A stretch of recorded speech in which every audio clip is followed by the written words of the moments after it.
کتب علیکم القتال وهو کرہ لکم وعسى ان تکرہوا شیئا وهو خیر لکم وعسى ان تحبوا شیئا وهو شر لکم واللہ یعلم وانتم لا تعلمون۔ صدق اللہ العظیم۔ دوسرا سپارہ ہے سورۃ البقرہ اور آیت نمبر 216 پڑھیے۔ ترجمہ ہے کتب علیکم القتال، تمہارے اوپر جہاد قتال فرض کر دیا گیا ہے، وَهُوَ كُرْهٌ لَكُمْ، اور وہ تمہیں ناگوار ہے، وَعَسَىٰ أَن تَكْرَهُوا شَيْئًا، شاید ممکن ہے کہ کسی چیز کو تم ناپسند کرو، وَهُوَ خَيْرٌ لَكُمْ، اور وہ تمہارے حق میں بہتر ثابت ہو، وَعَسَىٰ أَن تُحِبُّوا،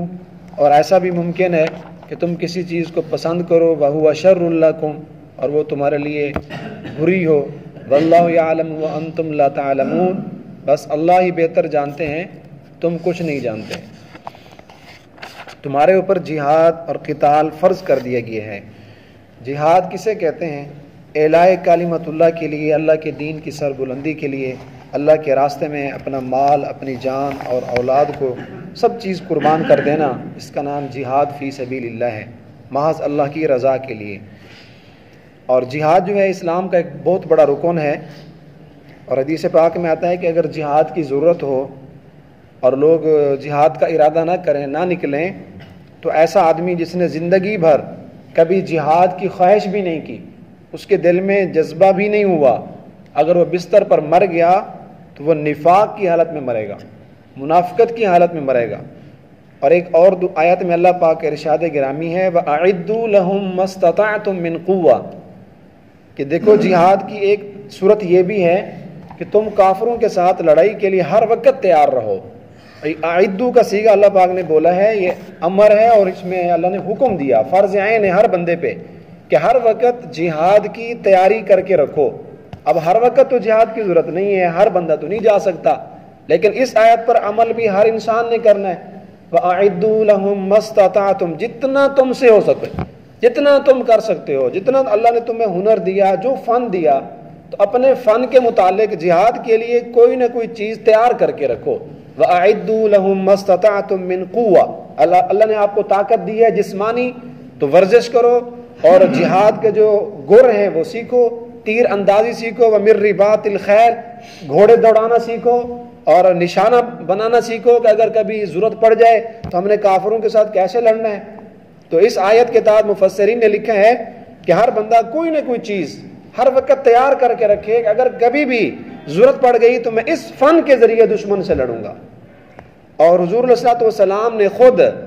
کئی احادیث کے اندر جہاد کی خواہش کر کے امت کو اس بارے میں ترغیب دی ہے کہ جہاد کوئی عام چیز نہیں ہے۔ 3 دفعہ فرمایا لَوَدِدتُّ أَنْ أُقْتَلْ فِي سَبِيلِ اللَّهِ، حضور نے فرمایا میری تو یہ خواہش ہے، میری یہ تمنا ہے، ان اقتل فی سبیل اللہ، کہ میں اللہ کے راستے میں قتل کر دیا جاؤں، مجھے فی سبیل اللہ کے راستے میں موت آ جائے۔ پھر فرمایا ثم احیا ثم اقتل، میں پھر دوبارہ زندہ کیا جاؤں، پھر اللہ دوبارہ مجھے موت دے دے، ثم احیا ثم اقتل، تیسری مرتبہ فرمایا میں دوبارہ زندگی لوں، اللہ مجھے پھر حیات دے، ثم اقتل، پھر میری خواہش ہے کہ میں اللہ کے راستے میں قتل ہو جاؤں۔ کہ جہاد کا شرعی حکم کیا ہے؟ تو عام حالات کے اندر مفسرین نے لکھا ہے کہ جہاد جو ہے وہ فرض کفایہ ہے۔ فرض کفایہ کا مطلب ہے کہ اگر مسلمانوں کی ایک جماعت اس کو سر انجام دے گی، اس کام میں لگی ہوئی ہے، اور وہ اپنے ملک کی اور اپنے دین کی حفاظت کا کام کر رہی ہے، تو باقی جو ہے وہ اس سے بری و ذمہ ہو جائیں گے۔ اگر خدا نخواستہ کسی ملک کے اندر یا کسی زمانے میں کوئی بھی جماعت اس جہاد پر نہیں لگی ہوئی، جہاد کی کوشش میں نہیں ہے، تو سب گناہ گار ہوں گے، سارے پکڑے جائیں گے۔ اس لیے کہ حدیث پاک میں آتا ہے، حضور علیہ السلام نے فرمایا الجہاد ماضٍ الی یوم القیامہ، کہ جہاد وہ قیامت تک کے لیے جاری و ساری رہے گا، جہاد ہوتا رہے گا۔ تو لازمی ہے کہ جب جہاد قیامت تک رہے گا تو ایک ایسی جماعت بھی ہونی چاہیے جو اس جہاد والے فریضے کو سر انجام دے، کیونکہ جہاد باقی تبھی رہ سکتا ہے نا جب ایک جماعت ہو۔ تو عام حالات کے اندر فرض کفایہ ہے، یعنی ایک نہ ایک جماعت ضرور اس کام میں لگی رہے۔ البتہ اگر نفیر عام ہو جائے، امیر المسلمین، امیر المؤمنین، اگر وہ سب لوگوں کو حکم دے کہ اس وقت ضرورت ہے کہ دشمن چڑھائی کر رہا ہے ہمارے دین پر یا ہمارے ملک پر حملہ کر رہا ہے اور اس وقت ضرورت ہے کہ سب لوگ جہاد کے لیے نکلیں، تو اگر وہ دعوت عام دے دے امیر المومنین اور نفیر عام کی دعوت دے دے تو پھر سب پر جہاد فرض ہے۔ عام حالات کے اندر جب فرض کفایہ ہو تو اولاد اپنی والدین کی اجازت کے بغیر جہاد میں نہیں جا سکتی۔ ایک مرتبہ ایک صحابی آیا، حضور علیہ السلام سے پوچھا کہ یا رسول اللہ میں نے جہاد میں جانا ہے، مجھے جہاد کا شوق ہے۔ تو حضور نے پوچھا آپ کے والدین زندہ ہیں؟ فرمایا جی یا رسول اللہ وہ زندہ ہیں۔ تو حضور نے فرمایا جاؤ اپنے والدین کی خدمت کرو اور جہاد کا ثواب لو۔ آپ کے لیے بڑا جہاد یہی ہے کہ آپ کے بوڑھے ماں باپ جو گھر میں بیٹھے ہیں ان کو چھوڑ کر آپ جہاد میں نہ جاؤ، آپ کا جہاد یہ ہے کہ آپ ان کی خدمت کرو۔ تو اس سے معلوم ہوتا ہے کہ جہاد عام حالات میں فرض کفایہ ہے، اور اگر ایک جماعت اس کام کے لیے لگی ہوئی ہے تو دوسرے لوگ دین کے دیگر شعبوں میں کام کر سکتے ہیں، درس و تدریس میں، دعوت و تبلیغ میں، مدارس کے اندر، مساجد کے اندر، یہ بھی سارے دین کے شعبے ہیں۔ تو اگر ایک جماعت کام کر رہی ہے تو باقی شعبوں میں کام کرنا یہ بھی ایک دین کا کام ہے۔ البتہ اگر وہ نفیر عام ہو جائے، وہ سب کو حکم دے دے امیر المومنین، تو پھر اولاد اپنے والدین کی اجازت کے بغیر نکل پڑے، والدین سے پوچھنے کی ضرورت بھی نہیں ہے۔ بیوی اپنے شوہر سے پوچھے بغیر وہ بھی جہاد میں جائے۔ اب بڑوں پر، چھوٹوں پر، مردوں پر، عورتوں پر، سب پر جہاد فرض ہو گیا ہے۔ اس وقت اگر کوئی بیٹھے گا جس وقت سب لوگوں کی جہاد کی ضرورت ہے، نفیر عام ہے، امیر المومنین سب کو بلا رہا ہے، اگر کوئی بیٹھے گا تو سخت گنہگار ہوگا۔ بلکہ چلے جانے کے بعد اگر وہ میدان جنگ سے واپس بھاگ کر آتا ہے، دشمن سے ڈر جاتا ہے کہ میں میدان میں کھڑا ہوں، اب دشمن موت سامنے نظر آ رہی ہے، ڈر گیا اور پیچھے بھاگ پڑا، جس کو شریعت کے اندر کہتے ہیں تولی فی یوم الزحف، جنگ والے دن واپس پیچھے بھاگنا کبیرہ گناہ ہے، بہت بڑا جرم ہے۔ وَإِذَا قِيلَ لَكُمُ انفِرُوا فِي سَبِيلِ اللَّهِ ثَاقَلْتُمْ، اے ایمان والو جب تمہیں کہہ دیا جاتا ہے کہ تم جہاد کے لیے نکلو تو اس ثاقلتم، پھر تم بوجھل بن جاتے ہو، پھر گھر میں لیٹے پڑے رہتے ہو، پھر نکلتے کیوں نہیں ہے؟ فی سبیل، جب اللہ کا حکم آ گیا، نفیر عام ہو گیا، امیر المومنین بلا رہا ہے اور دشمن نے مثال کے طور پر ہمارے ملک پہ حملہ کر دیا، اٹیک کر دیا، تو سارے کام چھوڑ دو، بس اب جہاد کے لیے نکل پڑو۔ تو اب فرض عین ہے، کتب علیکم القتال کا بھی یہی مطلب ہے کہ تمہارے اوپر جہاد فرض ہے، یعنی جب امیر المومنین تمہیں بلائے اور دشمن چڑھائی کر دے تو پھر نہ بیٹھو، وقاتلوا فی سبیل اللہ، پھر اللہ کے راستے میں جا کر اتنا جہاد کرو، اتنا لڑو یہاں تک کہ دین غالب ہو جائے اور فتنہ ختم ہو جائے۔ وَهُوَ كُرْهٌ لَكُمْ، آگے اللہ پاک نے جہاد کی مزید ترغیب دینے کے لیے، قتال فی سبیل اللہ پر ابھارنے کے لیے، جذبہ پیدا کرنے کے لیے اللہ پاک نے فرمایا دیکھو وَهُوَ كُرْهٌ لَكُمْ، جہاد تمہارے اوپر ہے فرض،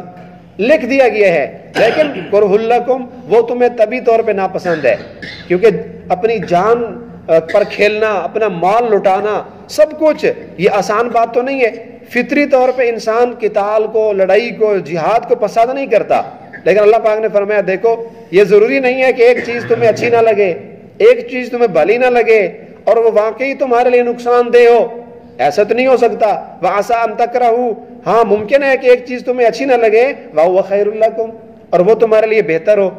اللہ پاک نے یہاں ایک انسانی فطرت کے بارے میں بتایا کہ دیکھو بس اوقات ایک انسان جو ہے کس چیز کے بارے میں فیصلہ کرتا ہے کہ وہ میرے لیے بہتر ہے، بڑی کوشش کے بعد، سوچ و بچار کے بعد نتیجے پر پہنچتا ہے کہ یہ کام میرے لیے بہتر ہے،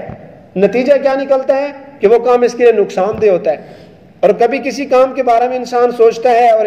انسانی عقل جو ہے فیصلہ کرتی ہے یہ کام میرے لیے نقصان دہ ہے، اس کو میں چھوڑ دوں، اس کے قریب نہ جاؤں، لیکن نتیجتاً وہ چیز اس کے لیے مفید ثابت ہوتی ہے۔ تو اللہ پاک فرماتے ہیں یہ تمہاری جو عقل ہے نا، یہ تم اپنے دماغ سے جو شریعت کے بارے میں سوچ رہے ہو اور اس کے نتائج خود تم نکالنے کی کوشش کر رہے ہو، یہ تمہاری عقل تو کچھ بھی نہیں ہے۔ ہر انسان اپنی زندگی میں یہ غور و فکر کر سکتا ہے کہ اس کی زندگی میں ایسے کتنے چانسز آئے،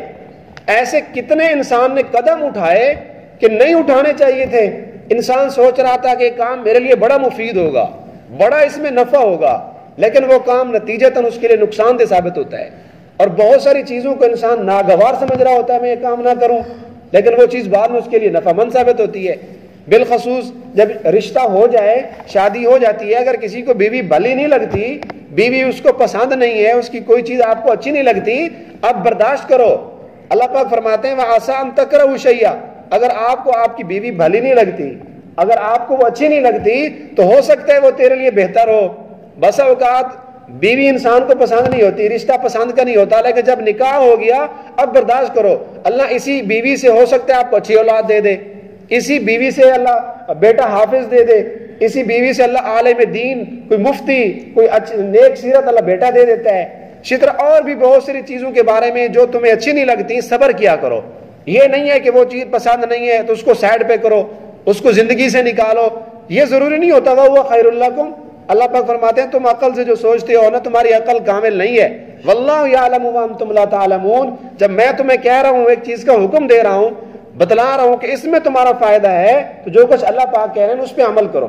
اب دیکھیں، نماز ہے، زکوٰۃ ہے، جتنے بھی اسلامی احکام ہیں، ایک ایک چیز میں اگر غور کریں تو اللہ اور اس کے رسول نے جو ہمیں اس کے نتائج، فوائد بتلائے ہیں، ہمیں ان پہ غور کرنا چاہیے۔ یہ تو ہمیں لگتا ہے نا کہ ہم اگر زکوٰۃ دیں گے ہمارا مال گھٹ جائے گا، صاف ظاہری طور پر تو ایسا لگے گا 1000 میں سے 25 روپے تو چلے گئے، لاکھ میں سے 2500 تو کم ہو گیا۔ لیکن اللہ پاک فرماتے ہیں یہ تمہاری سوچ ہے، تم یہ کہہ رہے ہو کم ہو گئے، لیکن میں اللہ اس تمہارے مال کو بڑھا رہا ہوں۔ اما آتیتم من زکاۃ تریدون وجہ اللہ، یہ تم زکوٰۃ دے کر یہ سمجھ رہے ہو کہ مال کم ہو گیا، نہیں، یہ تمہاری سوچ ہے، تمہارا یہ نظریہ ہے کم ہو گیا۔ اللہ پاک فرماتے میرا وعدہ ہے میں بڑھا دوں گا۔ تو جہاد کے بارے میں بھی یہی حکم ہے کہ اگرچہ تمہیں فطری طور پہ ناپسند ہے، تمہیں بھلا نہیں لگتا لڑنا، خون میں لت پت ہونا، اپنی جان پر کھیل جانا، لیکن تکرہوا شیئا، تم ناپسند کرتے ہو، یہ جو جہاد ہے تمہارے لیے بہتر۔ وعسى ان تحبوا شيئا، اور بس ہوگا تم ایک چیز کو پسند کرتے ہو، وهو شر لكم، لیکن وہ تمہارے لیے نقصان دہ ہوتی ہے۔ اس کی عام حصی مثال علماء یوں سمجھاتے ہیں کہ دیکھیں ایک آدمی ہے، مریض ہے، وہ ڈاکٹر کے پاس جاتا ہے، اب ڈاکٹر اس کو انجیکشن لگاتا ہے، اس کا آپریشن کرتا ہے، کڑوی دوا اس کو کھلاتا ہے، تو مریض اس کو پسند تو نہیں کرتا۔ مریض کی نہیں خواہش ہوتی کہ میں کڑوا دوا پیوں اور مجھے انجیکشن لگائے، میرے جسم کو کاٹا جائے، آپریشن کیا جائے، وہ پسند نہیں کرتا، لیکن یہ آپریشن اس کے لیے ہے مفید۔ وَعَسَىٰ أَن تُحِبُّوا شَيْئًا، اور تم کسی شے کو پسند کرو،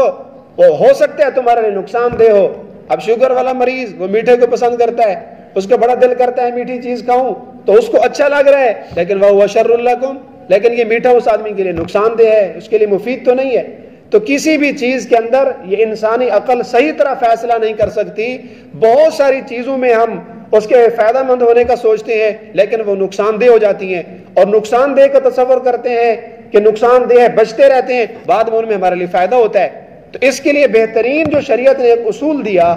کہ جب کوئی تم کام کرنے لگو اس کے لیے استخارہ کر لو، اور استخارے کا کیا طریقہ ہے انشاءاللہ وہ کبھی کسی مجلس میں بیان کریں گے۔ اس کے لیے مختصر دعا یہ ہے کہ جب آپ کوئی کام کر رہے ہیں تو کرنے سے پہلے